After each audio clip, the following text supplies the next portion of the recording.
கிறிஸ்துவுக்குள் மிகவும் பிரியமானவர்களே, இயேசு கிறிஸ்துவின் இனிதான நாமத்தினாலே உங்களோடு வாழ்த்துவதிலே மிக்க மகிழ்ச்சி அடைகிறேன். இன்று வேதம் வாசித்தீர்களா? இன்று ஜெபித்தீர்களா? இன்று குடும்ப ஜெபம் செய்தீர்களா? உங்கள் பிள்ளைகளோடு அமர்ந்து ஆண்டவரை குறித்தும் வேதத்தை குறித்தும் உங்களுடைய பிள்ளைகளுக்கு கற்றுக் கொடுத்தீர்களா? யோசித்து பாருங்கள்.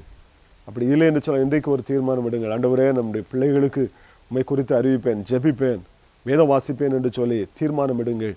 ஆண்டவர் உங்களை கண்டிப்பாக ஆசீர்வதித்து உயர்த்துவார். இந்த நாளிலும் ஜீவ விருட்சம் என்கிற காணொலி மூலமாக உங்களை சந்திப்பதிலே மிக்க மகிழ்ச்சி அடைகிறேன். நீதிமொழிகளின் புஸ்தகம் 13ஆம் அதிகாரம் 12ஆம் வசனம் சொல்லுகிறது, நெடுங்காலமாய் காத்திருக்குதல் இருதயத்தை இளைக்க பண்ணும், விரும்பினது வரும்போதோ ஜீவ விருட்சம் போல் இருக்கும் என்று சொல்லி வேதம் சொல்லுகிறது. அநேக நேரங்களிலே நாம் அநேக காரியங்களுக்காக நாம் காத்திருக்கிறோம். ஆண்டவரிடத்தில் ஜெபிக்கிறோம், ஆண்டவரிடத்தில் நிறைய விண்ணப்பங்களை நாம் வைக்கிறோம். ஆனால் அவைகள் நிறைவேறாமல் நம்முடைய வாழ்க்கையில் நெடுங்காலமாய் அவைகள் தாமதித்து கொண்டே போய்கொண்டிருக்கும் பொழுது நம்முடைய இருதயமானது இளைத்து போகிறது, சோர்ந்து போய்விடுகிறது. அநேக நேரங்களில் அந்த விண்ணப்பத்தையே ஆண்டவரிடத்திலே நாம் தெரிவிக்காமல் மறந்து விடுகிறோம், நாமே மறந்து விடுகிறோம்.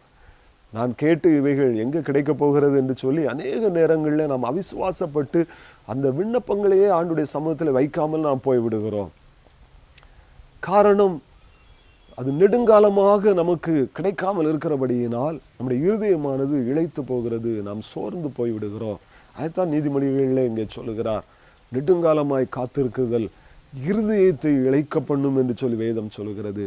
நாம் வேதத்திலே ஒரு மனிதனை நாம் பார்ப்போம் என்று சொன்னால் பாருங்கள், ஆபிரகாமை பார்க்கும் பொழுது அவர் குழந்தை இல்லாமல் அவர் அங்கே காணப்படுகிறதை நான் பார்க்கிறோம். மிகுந்த ஐஸ்வர்யவான், ஆனால் அவருக்கோ ஒரு குறை, குழந்தை பாக்கியம் இல்லை. பாருங்கள், ஆண்டவரிடத்தில் அவர் விண்ணப்பம் செய்திருப்பார், எவ்வளவோ நாட்களாக வேண்டியிருப்பார், ஆனால் அவருக்கு கிடைக்கவில்லை. வேதம் சொல்லுகிறது, ஆதியாகமம் 12ஆம் அதிகாரம் 1ஆம் வசனம் முதல் 7ஆம் வசனம் வரை நான் பார்க்கும் பொழுது ஆண்டவர் அவருக்கு தரிசனமாகிறார். 75வது வருடத்திலே வயதிலே அவருக்கு தரிசனமாகி ஆண்டவர் சொல்லுகிறார், நான் காண்பிக்கிற தேசத்துக்கு நீ போ என்று சொல்லுகிறார்.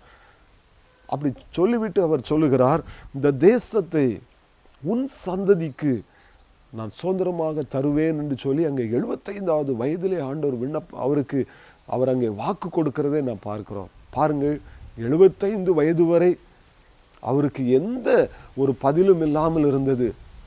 ஆனால் 75வது வயதிலே தான் ஆண்டவர் ஆபிரகாமுக்கு தரிசனமாக சொல்லுகிறார், நான் உனக்கும் உன் சந்ததிக்கும் இந்த தேசத்தை நான் வாக்குத்தத்தம் பண்ணியிருக்கிறேன், இதை நான் தருவேன் என்று சொல்லி அங்கே வாக்கு கொடுக்கிறார். 75வது வயதிலே வாக்குத்தத்தத்தை பெற்றுக்கொள்ளுகிறார். பாருங்கள், மீண்டும் அவர் காத்திருக்கிறார். உடனே அவருக்கு குழந்தை வாக்கியம் கிடைத்து விடவில்லை.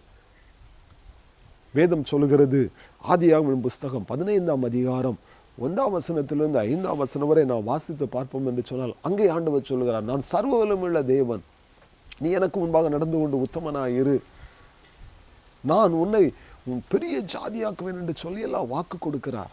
உடனே அதற்கு ஆபிரகாம் சொன்ன ஒரு மறுமொழி, ஆண்டவரே, என்னுடைய வீட்டிலே என்னுடைய வேலைக்காரனாக எலியேசர் இருக்கிறார், ஆண்டவரே, அவர் விசாரணை கர்த்தனாக இருக்கிறார், அவன் என் சந்ததியாக இருக்கட்டும். மாத்திரமல்ல, என்னுடைய வீட்டிலே பிறந்த வேலைக்காரனுடைய பிள்ளைகள், அநேக பிள்ளைகள் இருக்கிறார்கள், ஆண்டவரே, அந்த சந்ததி போதும் ஆண்டவரே என்று சொல்லி அவர் அங்கே சொல்லுகிறார். காரணம், விண்ணப்பம் செய்து சோர்ந்து போய்விட்டார், நெடுநாளாய் காத்திருந்து விட்டார். 75 வருடங்கள் அவருடைய வயதாகிவிட்டதே என்று சொல்லி அவர் அங்கே சோர்ந்து போய் அவர் அங்கே இருக்கிறதை நான் பார்க்கிறோம். ஆதியாகமம் 17ஆம் அதிகாரம் 16ஆம் வசனம் முதல் 18ஆம் வசனம் வரை நான் பார்க்கும் பொழுது அங்கே நாட்களாகி விட்டபடினால் அவருடைய மனைவி, பாருங்களுடைய வேலைக்காரியை மனைவியாக அங்கே கொடுக்கிறார். ஆகார் அங்கே மனைவியான உடனே அவளுக்கு குழந்தை பிறந்து விடுகிறது. அவனுக்கு இஸ்மவேல் என்று பெயரிட்டு விட்டார்கள். ஆண்டவர் சொல்லுகிறார், உன் சந்ததியை நான் பெருக பண்ணுவேன். எப்படி பெருக பண்ணுவேன் என்று ஆண்டவர் சொல்லுகிறார். பாருங்கள், வானத்தின் நட்சத்திரங்களை போலெல்லாம் நான் உன் சந்ததியை பெருக பண்ணுவேப்பா அப்படின்னு ஆண்டவர் அவருக்கு வாக்கு கொடுத்து விட்டார். இப்பொழுது 99வது வயதிலே ஆபிரகாம் சொல்லுகிற ஒரு வார்த்தை, ஆண்டவரே, எனக்கு பிறந்த பிள்ளைதான் இஸ்மவேல் இருக்கிறான், ஆண்டவரே, அவன் உனக்கு முன்பாக வாழ்ந்திருக்கட்டும், அவன் நன்றாக இருக்கட்டும் என்று சொல்லி இஸ்மவேலுக்காக ஆண்டவரிடத்தில் விண்ணப்பம் பண்ணுகிறார். அவன் என் சந்ததியாக இருந்துட்டு போட்டுமே என்று சொல்லி ஆண்டவரிடத்தில் விண்ணப்பம் பண்ணுகிறார். ஆண்டவர் அவருக்கு சொன்ன வார்த்தை, இவன் அல்ல, உன் கற்ப பிறப்பு, உன் மனைவியாகிய சாராளுக்கு நான் கற்பத்தின் கனியை கொடுத்து அவளை நான் ஆசீர்வதிப்பேன், அவள் மூலமாக பிறக்கிற சந்ததியின் மூலமாக உன் வீடு கட்டப்படும் என்று சொல்லி ஆண்டவர் அங்கே ஆபிரகாமுக்கு வாக்கு பண்ணுகிறார். பாருங்கள், 75வது வயதிலே ஆபிரகாமோடு வாக்கு பண்ணினார். 99 வயதாகிவிட்டது, இன்னும் கற்பத்தின் கனி இல்லை, குழந்தை இல்லை. நெடுங்காலமாய் காத்திருந்து விட்டார். இப்போ எவ்வளவு சோர்ந்து போயிருப்பார்.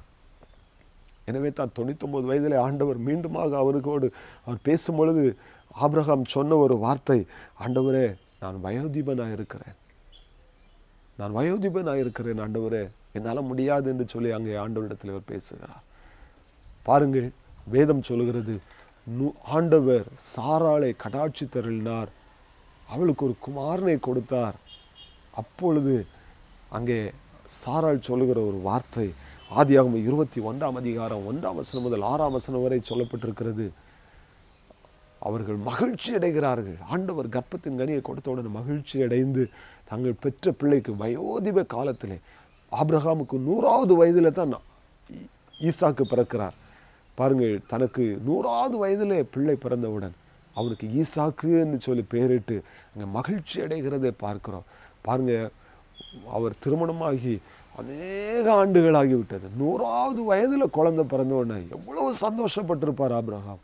அதைத்தான் வேதம் சொல்கிறது, நெடுங்காலமாய் காத்திருக்குதல் இருதயத்தை இழைக்கப்படும். ஒருவேளை வாக்குத்தத்தம் பெற்றே 25 வருடம் ஆகிவிட்டது, 25 வருஷமா அந்த சொன்ன வாக்குத்தத்தம் நிறைவேறலையே அப்படின்னு அவருடைய இருதயம் சோர்ந்து போயிருக்கலாம். எவ்வளவோ வேதனைகள், எவ்வளவோ கஷ்டங்கள் இடையிடையே ஏற்பட்டது.